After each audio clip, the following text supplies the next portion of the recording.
Bonsoir à toutes et à tous, nous sommes le samedi 3 août, soyez les bienvenus sur Monaco Info. Voici les titres qui seront développés.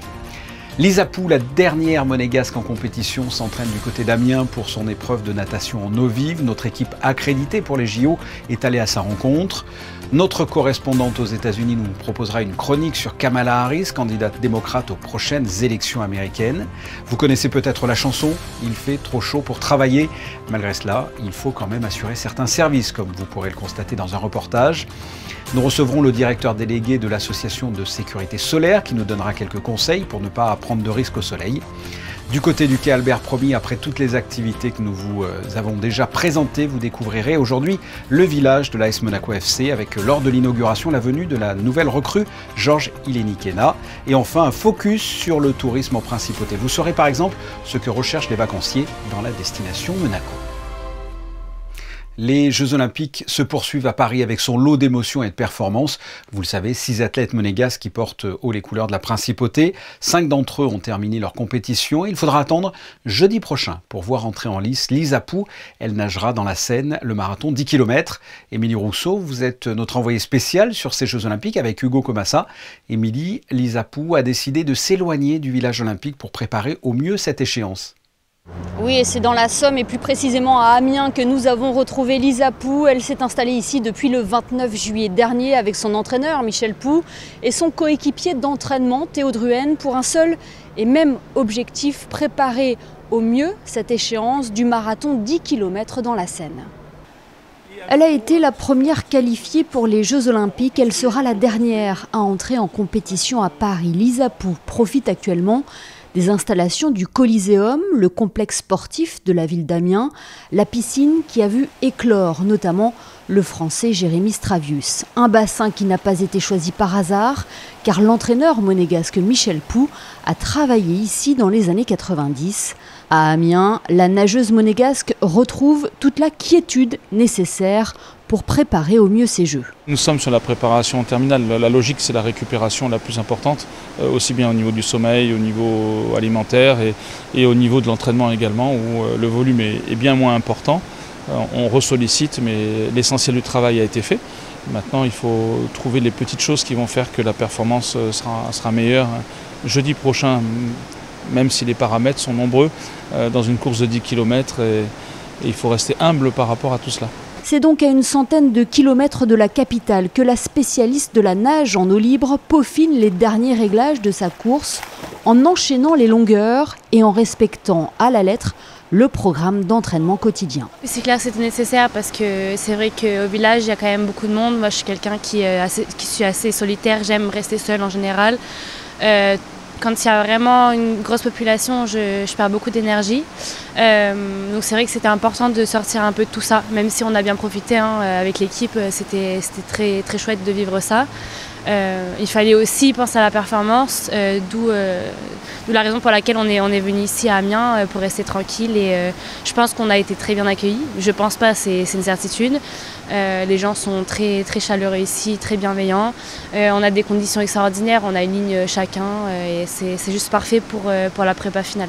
Et pour préparer au mieux cette échéance, Lisa Pou peut compter sur le soutien dans et en dehors des bassins de son coéquipier Théo Druhen, avec qui elle partage le rôle de porte-drapeau de la délégation monégasque. Je l'aide à s'entraîner dans l'eau et aussi moi-même à retrouver les sensations que j'avais pas avec les blessures que j'avais avant et à nager techniquement bien. Donc ouais, ça permet comme ça, cette semaine permet à l'aider.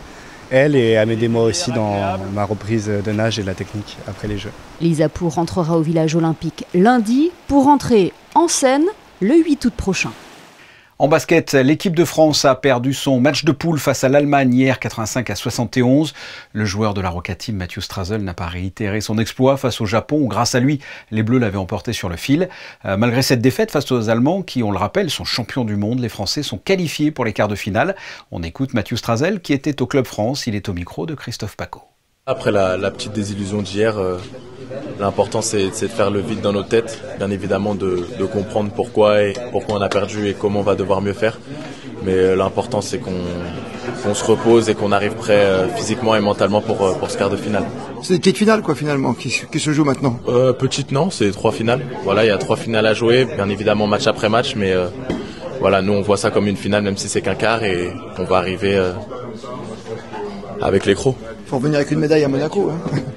Ouais, je vais essayer, je vais tout faire pour, on va tout faire pour. Merci.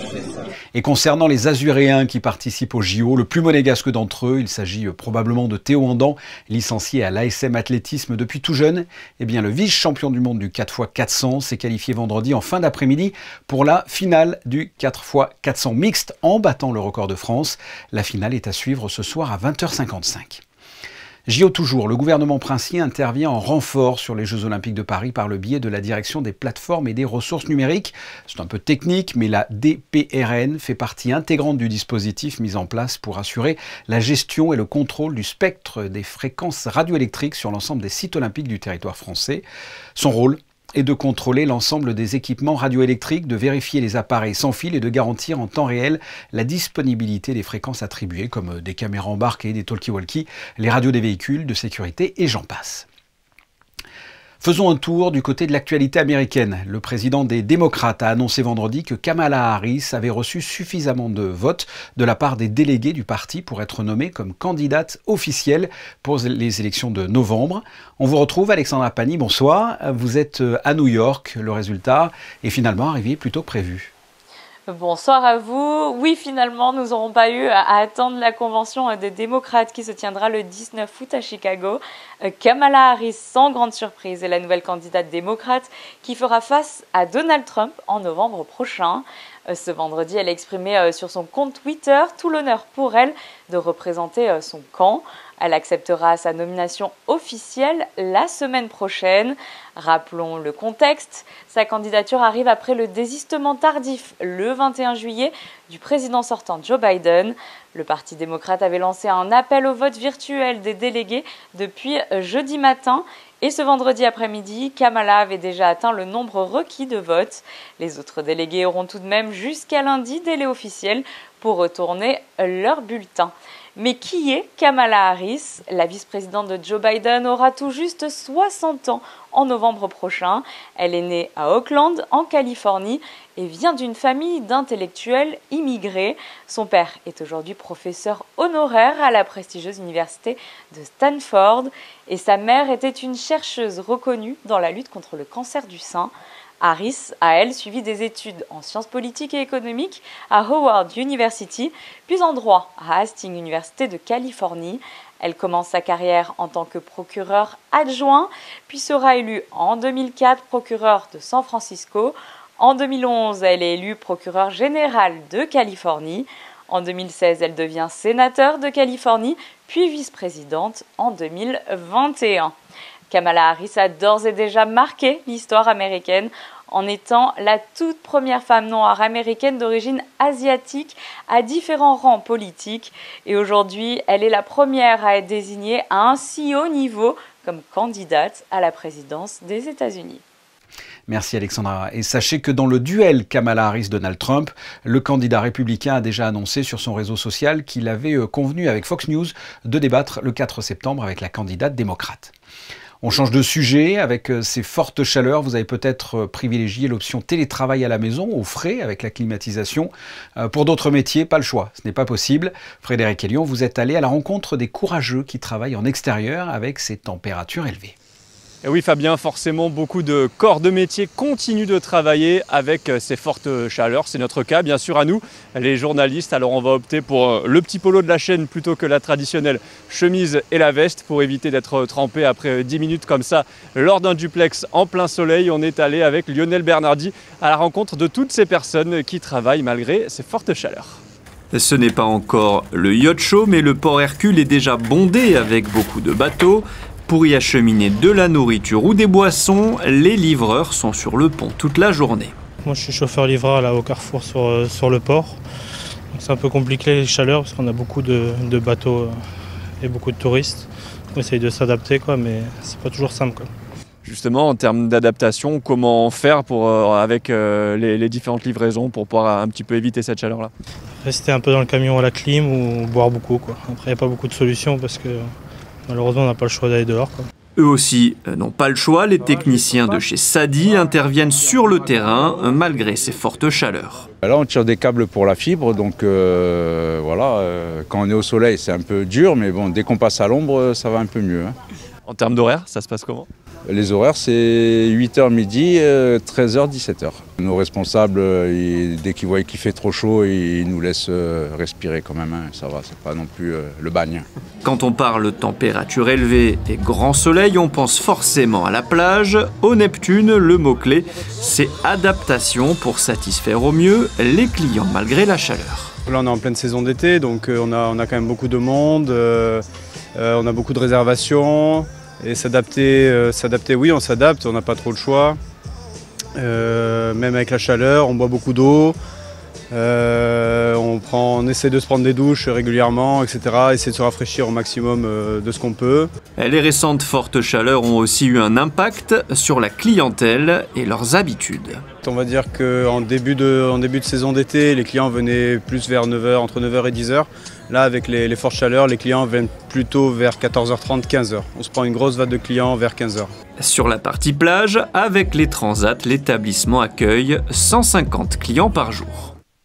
Voilà pour ce tour d'horizon, on reste dans la thématique. Le soleil est bon pour la santé avec par exemple son apport en vitamine D. En revanche, il peut être très dangereux, voire même mortel, si l'on s'expose beaucoup trop. Avec nous, pour nous donner des conseils, le directeur délégué de l'Association de sécurité solaire, Pierre Cesarini, bonsoir. Bonsoir, bonjour à toutes et à tous. Pour entrer là dans le vif du sujet, quelles sont les règles de base pour se protéger concrètement du soleil? Voilà, la toute première, c'est éviter d'être au soleil quand il est puissant. Pour parler concrètement, c'est éviter d'être à la plage, entre midi et 16h à la plage ou dehors, mais voilà, midi 16h, c'est plus de la moitié des UV de la journée.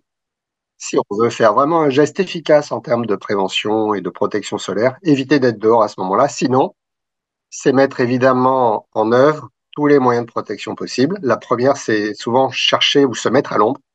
Souvent, c'est gratuit. Souvent, c'est relativement facile à faire, sauf qu'on n'y pense pas. La deuxième, c'est évidemment porter des vêtements, porter un couvrant, un chapeau, des lunettes enveloppantes de catégorie 3. Et puis, sur les zones qui restent exposées, appliquer une crème solaire toutes les 2 heures, en prenant soin de ne pas rater de zone, évidemment, et d'appliquer un produit d'un indice suffisamment élevé. Généralement, on conseille du 30 ou plus. Et très concrètement, si on n'applique pas ces résolutions, ces conseils, quels sont les dangers? Que risque-t-on avec le soleil? Alors, les risques sont de différentes natures, des risques plutôt bénins et de court terme que tout le monde connaît, malheureusement, c'est le coup de soleil. Ce qu'il faut savoir, c'est que aujourd'hui, le principal risque qu'on cherche à prévenir, c'est le mélanome, c'est la forme la plus dangereuse de cancer de la peau, qui est pour l'essentiel lié à des coups de soleil reçus plus ou moins graves, plus ou moins à répétition pendant l'enfance.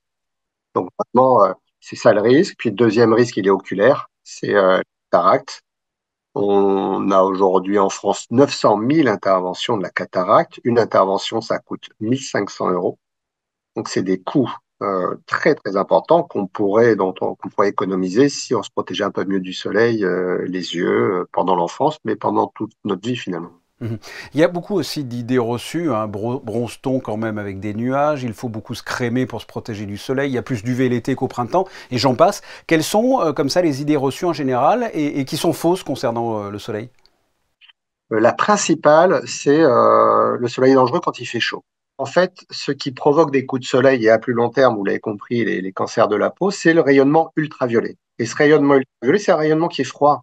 C'est pas lui qui est responsable de l'élévation de température, ni de la perception de chaleur que vous pouvez avoir. Ce qui est responsable de cette perception de chaleur, c'est l'infrarouge, c'est un rayonnement aussi solaire, mais qui n'a rien à voir avec le rayonnement UV. Donc, la première idée reçue sur laquelle on travaille, c'est vraiment convaincre les gens d'analyser le risque qu'il y a à brûler au regard d'un facteur, qui est la position du soleil dans le ciel. Quand le soleil est haut dans le ciel, il est dangereux. Quand il est bas, il ne l'est pas. On dit souvent aussi que le soleil apporte beaucoup de vitamine D. C'est vrai, c'est faux? L'exposition aux UV favorise la synthèse de vitamine D, mais c'est le beaucoup qui est faux. Il n'y en a pas besoin de beaucoup. Tant que vous n'avez pas brûlé, vous recevez des doses d'UV qui sont plutôt bénéfiques, car elles favorisent cette vitamine D qui est bonne pour le système immunitaire, qui est bonne pour la calcification des os. Et est-ce que le soleil est plus dangereux pour les peaux claires, par exemple, que les peaux mates? En termes de risque de cancer cutané, à l'évidence, oui. 80% des mélanomes surviennent sur ce qu'on appelle des phototypes 1 et 2, c'est-à-dire des peaux claires, voire très claires. 20% sur des peaux mates, donc les peaux mates, elle va jusqu'à la peau métissée. Les seuls qui ne font pas de mélanome d'origine solaire ont des phototypes 5 et 6. C'est des gens qui ont la peau très, très, très sombre et même que l'on qualifie, à juste titre, de noir. Nous tous, les habitants sur Terre, on descend tous d'un Homo sapiens qui a une peau très noire et très épaisse, avec un épiderme épais, très protecteur des couches basales contre le rayonnement UV. C'est parce que nous avons eu besoin, nous les hommes et les femmes, de vivre sous des contrées moins ensoleillées que l'équateur ou que la zone intertropicale qu'il a fallu nous adapter à ces environnements appauvris en UV et que sont apparus des peaux de plus en plus claires. Comment choisir sa crème solaire en règle générale? Vous l'avez évoqué tout à l'heure avec un indice à 30, je crois. Comment est-ce qu'on choisit sa crème? Parce qu'il y a vraiment de tout et de n'importe quoi. Je dirais que le premier risque avec le produit solaire, c'est de le mal utiliser. Nous avons des études qui montrent une aggravation, une augmentation des risques de cancer de la peau liés à l'usage de la crème. Mais c'est pas le produit qui est en cause, c'est la façon dont on l'utilise. Des gens qui ont confiance dans leur crème, à plus ou moins juste titre, le produit est plus ou moins bon, on peut en parler. Mais s'ils ont très confiance dans la crème et que parce qu'ils ont confiance dans cette crème, s'autorisent à aller à la plage entre midi et 16 heures, à se mettre totalement nu ou presque s'ils gardent un maillot de bain et se barnouser de crème de la tête aux pieds, on est là typiquement dans des comportements qui sont plus à risque qu'à bénéfice. Le choix de ces lunettes de soleil aussi, le choix est important, j'imagine? Le choix est important, mais il est simple à faire, catégorie 3, et pas forcément dépenser des fortunes. Les lunettes que je porte moi-même coûtent quelques euros. Elles sont enveloppantes, elles sont foncées, elles sont en polycarbonate. Pour finir, le conseil à retenir, c'est on ne sort pas, on ne prend pas le soleil entre 12h et 16h, hein, c'est ça? Surtout, on fait un peu attention à tout ce que j'ai dit, forcément, et on met tout ça en application de façon tout à fait particulière avec les enfants. Les enfants sont plus sensibles que les adultes, ils ont une peau qui est plus fine, ils ont des yeux qui sont plus fragiles, et c'est vraiment une nouvelle fois, en termes de risque de mélanome, qui cause le décès de 2000 personnes. Le mélanome, c'est la 3e cause de mortalité par cancer chez les 20-40 ans, parce que on a reçu trop de soleil pendant l'enfance. Pierre Cesarini, merci pour tous ces conseils. Non, merci à vous. Très bon été à toutes et à tous. Cet été, le quai Albert Ier se met en mode estival avec diverses animations à partir de 16h30 et notamment avec le village AS Monaco. Plusieurs activités sont proposées pour les fans de foot et pour tous les autres curieux. Un dispositif mis en place jusqu'au 25 août qui a été inauguré en présence du tout nouveau joueur du club, Georges Iléniquena. Reportage signé Alban Gingembre et Lionel Bernardi. Cet été, l'AS Monaco fête ses 100 ans. Pour l'occasion, le club ouvre son village sur le quai Albert Ier. Au programme mini terrain de foot, boutique éphémère, baby-foot ou encore shooting photo avec Booba la mascotte. Mais le temps fort pour l'ouverture du village, c'est surtout la présence du tout nouvel attaquant du club, Georges Iléniquena. Il est là, on peut continuer à applaudir. Salut Georges, bienvenue. Merci d'être avec nous. C'est avec plaisir d'être ici avec les supporters, passer un bon moment avec eux et profiter avec eux. J'étais vraiment très bien accueilli et rien à dire. Le nouveau numéro 21 de l'AS Monaco était en dédicace pour le plus grand bonheur des supporters rouges et blancs. Je suis assez content, c'est un joueur que je suivais déjà depuis longtemps et je suis content qu'il signe dans mon club. C'est un joueur qui a un fort potentiel et qui peut aller loin pour nous aider dans le club et on peut faire une plus-value. C'est un nouveau joueur et c'est important parce qu'on a besoin de joueurs, parce qu'il y a Ben Yedder qui est parti. J'espère qu'il va faire une bonne saison. C'est gentil de donner des autographes, c'est bien parce que ça permet aux gens de connaître un peu les joueurs du AS Monaco. Ça fait plaisir en espérant qu'il pourra donner tout pour le club et on est attaché au club et on veut des résultats et qu'ils se sentent bien ici. Alors on est super content de le rencontrer. Surtout si plus tard il sera fort, j'aurai un souvenir de lui. Le village de l'AS Monaco est ouvert au public de 16h à 22h30. Il réserve encore bien d'autres animations avec des ateliers en présence de joueurs et peut-être même d'autres séances dédicaces. Françoise Meichling, responsable restauration et hôtellerie au centre hospitalier Princesse Grasse, s'est vue récompensée de l'Ordre du mérite agricole français. Et pour cause, depuis 2006, elle propose des produits de qualité et respectueux de l'environnement. Cassandra Sancarlos et Marie-Ève Béé ont assisté à la préparation d'un service du midi au CHPG.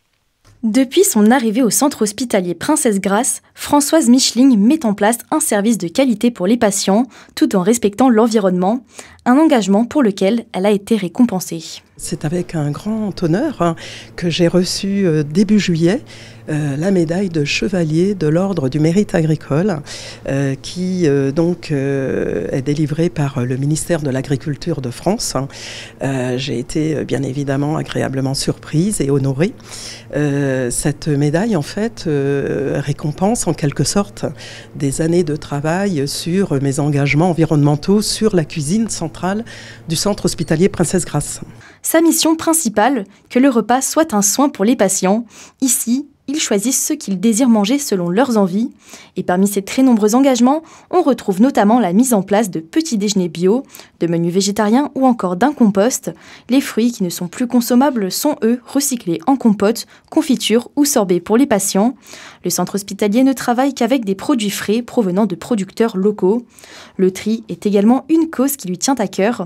En un an, ce sont près de 500 kg de déchets organiques qui ont été économisés. Sa dernière initiative, les Green Box, des contenants réutilisables pour la vente à emporter destinés au personnel, avec un système de consigne avec pour but réduire l'utilisation du plastique. En cuisine, ce sont près de 80 personnes qui s'activent pour produire les 3500 repas pour toutes les strates de l'hôpital et pour le self du personnel. Françoise Micheling n'en est pas à sa première récompense. Il y a 3 ans, le centre hospitalier a reçu le label Mon Resto Responsable, un prix qui vient souligner les engagements environnementaux de la collectivité. Il est le premier restaurant hospitalier de la région PACA à l'avoir obtenu. Nous sommes début août, au cœur de la saison estivale. Trop tôt pour faire un bilan touristique. En revanche, Justin Hadel est allé à la rencontre des vacanciers pour savoir ce qu'ils font pendant leurs vacances et ce qu'ils aiment en principauté. On les écoute. On vient à la plage, il y a les parcs aussi, on passe des bons moments ici à Monaco. Plage, du Larvoto, tôt le matin et on fait une bonne sieste l'après-midi et le soir on ressort, les glaces, les belles voitures. Bonne ambiance, bel environnement, j'aime bien. C'est une ville très dense mais à la fois comme un petit village. Donc c'est super agréable, les gens sont super sympas, il fait beau. Les jardins sont bien, là je suis ravie de venir pour voir l'expo Turner. Je trouve que ça vaut la peine. C'est varié, on ne languit pas. Voilà, il y a toujours plein de choses à faire. C'est parfait. Principauté, on va dire, rime avec paix, tranquillité. Voilà, bien-être, un petit paradis sur Terre. Un petit paradis sur Terre. Et puisque l'on parle du tourisme, la Principauté a été classée 2e meilleure destination d'Europe par le site spécialisé European Best Destination. Résultat du vote de plus d'1 million de voyageurs de 172 pays différents. Quelle est la recette de ce succès pour notre État qui ne figurait pas dans le classement l'année dernière? Théo Schumer, Marie FB et Jean-Alexandre Dordet vous apportent la réponse.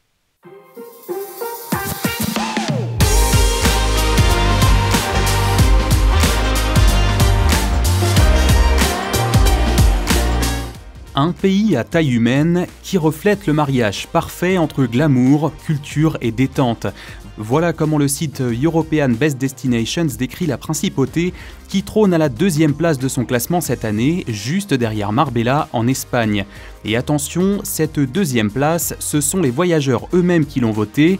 Ceux qui sont en ce moment de passage à Monaco savent très bien pourquoi. C'est une grande ville, j'aime bien, j'ai venu ici plusieurs fois. J'adore le luxe ici, c'est la grandeur de Monaco, c'est magnifique. I like the architecture, I like the buildings. The boys like the really expensive cars to really look at other things that we see at home. And the weather is great, but it's mostly the way the city is built and the buildings. Moi je suis venu là principalement pour voir les voitures, je ne vais pas vous mentir. Et pour le moment j'ai été pas mal servi, donc oui je pense que Monaco peut être considéré comme une des meilleures destinations touristiques de l'Europe. Là on sort du musée de l'automobile, de la collection personnelle du Prince de Monaco qui est géniale, complètement abordable aussi. Et puis c'est génial pour un fan de voiture autant qu'un fan du paysage ou autre chose, c'est une super belle île, vraiment. Super, ouais. J'ai bien aimé, c'est vraiment cool. Outre son Grand Prix emblématique, les raisons d'apprécier Monaco sont nombreuses. Celles que le classement souligne en premier sont sa culture, sa réputation en matière de sécurité et la richesse de son histoire. Une histoire qui dure depuis plus de 700 ans, mais une identité qui reste toujours fidèle à elle-même. C'est un très beau prix. C'est un prix qui reconnaît l'excellence du travail des professionnels du tourisme en Principauté. Donc bien évidemment, nous sommes ravis de pouvoir le présenter aujourd'hui, European Best Destination Award. C'est la reconnaissance que Monaco est une destination qui se transforme, mais qui reste fidèle à son ADN. C'est la reconnaissance également d'un travail sur un tourisme responsable pour le développement. Donc nous voyons beaucoup de verdure autour de nous.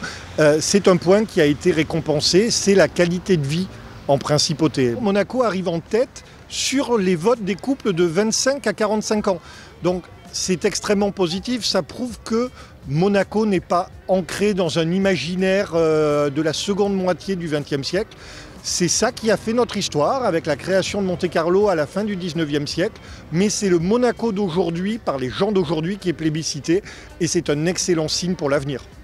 Bien entendu, le site European Best Destinations n'a pas oublié de mentionner les adresses les plus incontournables de Monaco.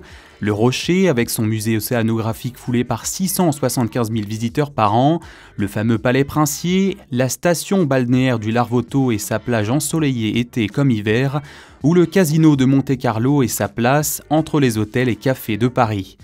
Mais la Société des Bains de Mer, propriétaire des lieux depuis 1863, ne manque pas de nouveaux projets pour compléter cette liste qui n'est jamais exhaustive. Après l'ouverture de la brasserie du Café de Paris en novembre 2023, je vous parlais de l'ouverture d'Amazonico le 4 avril prochain. Donc c'est un des restaurants internationaux qui marche le mieux, autour d'un endroit festif incroyable qu'on va ouvrir sur les toits, sur les terrasses donc, du Café de Paris. En juillet, un nouveau restaurant aussi à l'hôtel Hermitage. Nous n'avions pas de restaurant japonais, donc nous avons été chercher Yannick Aleno à Paris. Il vient avec son restaurant Abyss, qui a 2 étoiles donc, déjà à Paris dans la cuisine japonaise. Nous allons bientôt ouvrir le Beach. Le 5 avril, on rouvre le Beach avec le Mahona, qui est un restaurant festif dans un lieu incroyable qu'on a créé l'année dernière. Et nous rouvrons la Vigie. Ça m'a été très demandé. Le soir, il y aura de nouveau des dîners dans ce lieu mythique, le plus beau spot de la Côte d'Azur qui est la Vigie. On va rénover aussi nos hôtels, car après l'hôtel de Paris, il faut maintenant que l'hôtel Hermitage et le Monte-Carlo Bay voient aussi leurs chambres et leurs halls rénovés pour rester au meilleur niveau des standards de leur catégorie. Donc vous voyez toujours beaucoup de projets, beaucoup d'innovations à la SBM. Quoi qu'il en soit, ce prix de 2e meilleure destination d'Europe confirme que Monaco n'a pas de quoi craindre l'avenir. À travers les âges, le pays de 2 km² a toujours de quoi émerveiller les 7 millions de touristes annuels et les locaux. Et ça n'a pas de prix. Un coup d'œil sur la météo avec Sarah Nkari, bonsoir. Quel temps fera-t-il demain ? Bonsoir Fabien, bonsoir à tous. Eh bien l'été bat son plein en principauté et demain une journée encore très ensoleillée nous attend avec des températures similaires à celles d'aujourd'hui. Les maximales seront comprises entre 25 et 30 degrés. La promesse d'un bon dimanche durant lequel les Jean-Marie seront à l'honneur. On les embrasse. Merci Sarah. Les photos de fin de journal de Stéphane Dana sont consacrées aujourd'hui à une très belle expo à découvrir gratuitement sur la promenade du Larvotto jusqu'au 3 septembre. Le titre, que je vous traduis en français, Alula, une tapisserie de créativité. 8 artistes, 23 photos exposées sur des panneaux de 3 mètres sur 2 mettent en valeur les paysages d'Alula, une oasis de la province de Médine dans le nord-ouest de l'Arabie Saoudite. On se retrouve pour une nouvelle édition dimanche à 18h30. Je vous souhaite de passer une excellente soirée et à demain.